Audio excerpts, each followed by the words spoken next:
Olá, meus amados feras, voltamos agora para falar de estudo dos grupos. Pois é, eu vou falar para vocês de todos os grupos da tabela periódica.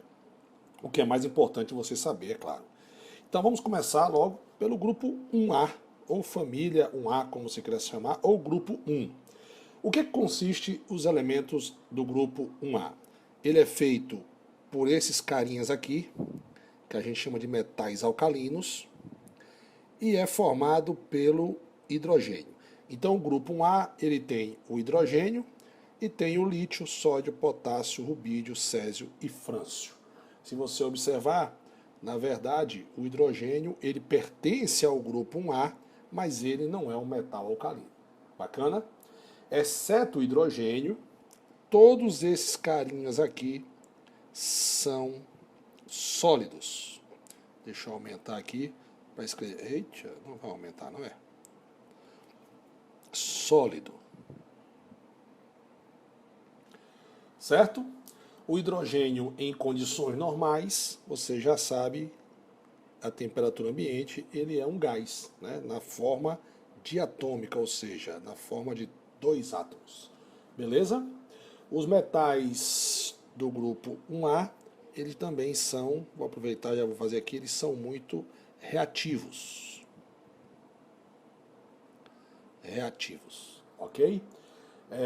Eles reagem facilmente com água. Por exemplo, se eu pegar o sódio Na e reagir com H2O, eu vou produzir o hidróxido de sódio e gás hidrogênio. Esse hidróxido de sódio a gente vai estudar lá em funções inorgânicas, era uma base, era uma função inorgânica. Esses elementos da família 1A, eles também formam o que a gente chama de óxidos. O que são óxidos, Sandrão? A gente vai estudar lá em função orgânica. Mas óxidos são compostos binários. Binários quer dizer que tem dois elementos químicos, sendo obrigatoriamente tendo o oxigênio como elemento mais eletronegativo. Então, por exemplo, são exemplos de óxidos. Óxido de lítio. Óxido... desculpa aqui, viu? Óxido de lítio. Óxido de potássio. Óxido de sódio. Óxido de rubídio. Óxido de césio. E você observou que todos eles aqui têm dois átomos, né? Justamente porque eles têm... Você vai aprender isso em ligações e vai aprender isso também em NOx, tá? Para o NOx, a soma do NOx dá zero, você tem que ter dois átomos dos caras da família 1A. Observe que aqui não entrou o frâncio, né? Por quê? Porque o nosso querido frâncio, ele é um elemento muito reativo. Certo?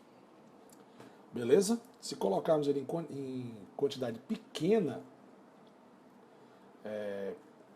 ele pode sofrer reação. Por exemplo, se colocarmos uma quantidade pequena de sódio, cara, esse cidadão aqui, sódio, na água, essa reação é explosiva, para você ter uma ideia. Aí você deve estar pensando aqui, Sandrão, e essas velinhas aí coloridas? Essas velinhas coloridas são as cores da chama, né? Você estudou lá em Bohr, quando o elétron salta de uma camada para outra, na volta ele emite uma onda eletromagnética que pode estar dentro do campo visível. E aí eu vou apagar aqui para a gente. O nosso campo visível, ele vai de 400 nanômetros a aproximadamente 750 nanômetros, né? Então eu tenho aqui os 700, eu tenho aqui os 600 e aqui eu tenho 500 mais ou menos, né? Lembre-se que isso aqui é o lambda, né? É o comprimento de onda, né? Nanômetros. Você sabe que quanto mais para lá, maior o comprimento de onda, quanto mais para cá, maior a frequência, então maior é a energia. Bacana? Então, por exemplo, eu ia apagar aqui, acabei. Então eu tenho aqui o nosso querido lambda. Por exemplo, o lítio, ele emite uma chama vermelha. Então esse aqui é o lítio. O lítio emite uma chama vermelha. Quando seus elétrons são excitados na volta, né, os elétrons subnível S são excitados, na volta ele emite uma onda eletromagnética de cor vermelha. A chama amarela, ela caracteriza o sódio, e a chama azul caracteriza o potássio. Bacana? Então aí você já sabe quem são os caras da família 1A. Aproveitando aqui, nós já vamos falar logo do nosso segundo grupo. O nosso segundo grupo é justamente o grupo 2A. Grupo 2A ou família 2A, né? Quem são eles, Sandrão? São esses carinhas aqui, ó, que estão na segunda coluna da tabela periódica. Quem são eles? Berílio, magnésio, cálcio, estrôncio, bário e rádio. Beleza? Eles são chamados de metais alcalinos terrosos.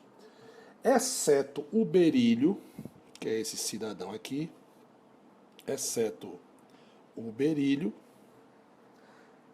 esse elemento reage com água para formar, aliás, desculpa, exceto o berílio, né, os elementos da família 2A, eles reagem com água e formam uma solução alcalina.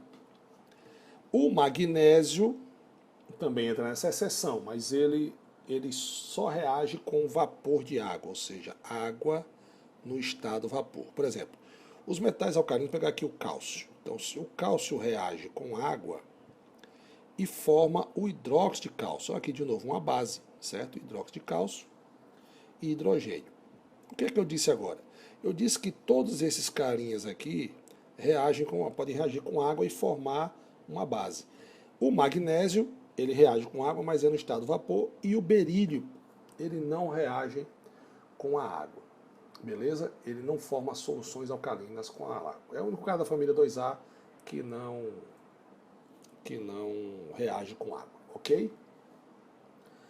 E os demais elementos, como eu falei, todos eles reagem com a água formando uma base. Por que chamam-se alcalinos terrosos, né? Porque geralmente eles são encontrados na crosta terrestre. Por exemplo, esse diagrama, esse círculozinho que eu fiz aí com porcentagens, ele representa a crosta terrestre, certo? A crosta terrestre. Bacana? Se você observar, essa nossa crosta terrestre, ela tem uma grande quantidade de quem? De oxigênio. E depois uma grande quantidade de silício. Correto, porque o óxido de silício, ou seja, oxigênio e silício juntos, eles formam o oxilício, que é o principal composto da areia.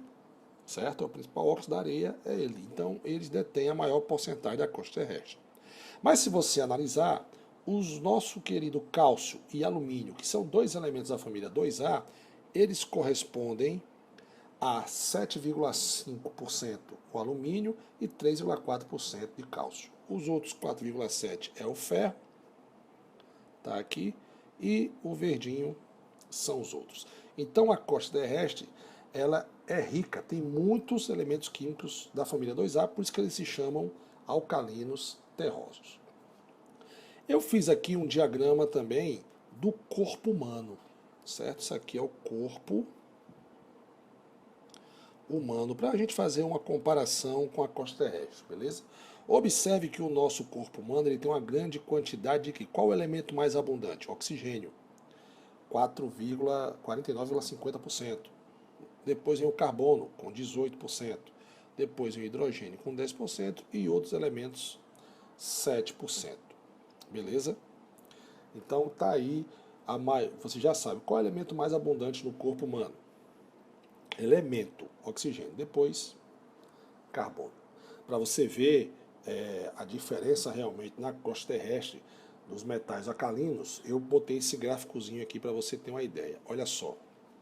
Esse nosso gráfico aqui, essa nossa tabela, ele fala a porcentagem da crosta terrestre. Então, olha só, olha o oxigênio em porcentagem de massa, 49,2%.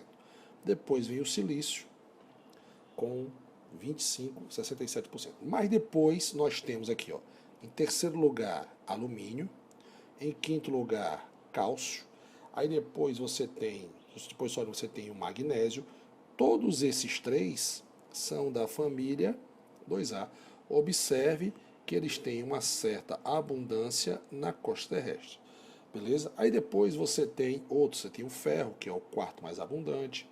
Aí você tem o sódio e o potássio, que também tem uma certa quantidade dele em massa na crosta terrestre. Esses dois carinhas é da família 1A, certo? Aí depois você tem aqui o hidrogênio, beleza? E aí você tem os outros elementos químicos. Então veja que os elementos da família 2A, eles têm uma certa representatividade em porcentagem em massa na crosta terrestre. Bacana? E agora você sabe por que se chama alcalino terroso. Bacana? E vamos agora para o nosso próximo vídeo. Fica aí, não sai não. Continuamos com estudos dos grupos.